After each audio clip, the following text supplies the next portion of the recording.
بیوی کے سامنے شوہر اگر مولوی بن جائے نا تو اکثر بیوی یہی کہتی ہے، مولوی صاحب ذرا برتن دھونا سیکھ لو پہلے پھر درس دینا۔ یار بات سنو، بیوی سے لڑائی ہوئی ہو اور بندہ اچانک سورہ نساء کھول کر تفسیر سنانے لگ جائے تو بیوی سمجھے گی کہ بندے کا دماغ تو سورہ زلزل ہو گیا ہے۔ شادی کے بعد کچھ شوہر حضرات ایسے ہو جاتے ہیں جیسے مفتی اعظم بن گئے ہوں، ذرا بیوی کی آواز اونچی ہو جائے تو فوراً کہتے ہیں، بی بی حدیث ہے، عورت کا جو زبان دراز ہو اس پر عذاب ہے۔ ابے بھائی، حدیث سنانے کا بھی کوئی وقت ہوتا ہے؟ ابھی تو بیوی نے تم سے بس پوچھا تھا کہ تمہاری تنخواہ کہاں گئی، تم نے پورا خطبہ شروع کر دیا۔ کبھی کبھی لگتا ہے جیسے شوہر حضرات نے نکاح نہیں کیا بلکہ درس نظامی مکمل کیا ہے، ہر بات پر حوالہ، ہر بات پر فتویٰ۔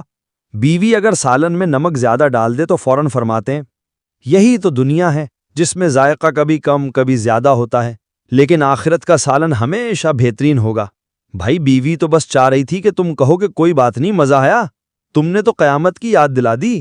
یار مذاق اپنی جگہ، لیکن سچ بات یہ ہے کہ شوہر کا اصل وقار تب ہوتا ہے جب وہ بیوی کے ساتھ عزت سے بات کرے، نرمی سے پیش آئے اور دین کو تلوار نہیں روشنی کی طرح استعمال کرے۔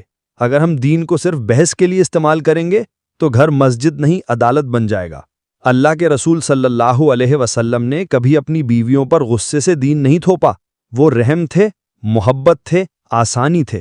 تو اگر واقعی دیندار بننا ہے تو بیوی کے لیے اچھا شوہر بنو، عالم دین نہیں، کیونکہ بیوی کو عالم دین نہیں مہربان شوہر چاہیے۔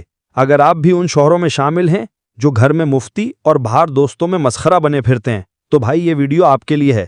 ایسی ہی مزید دلچسپ اصلاحی اور ہنسانے والی ویڈیوز کے لیے اسلامک ورلڈ چینل کو سبسکرائب کریں اور بیل کا بٹن دبائیں تاکہ بیوی کی ڈانٹ سے پہلے ہماری ویڈیو پہنچ جائے۔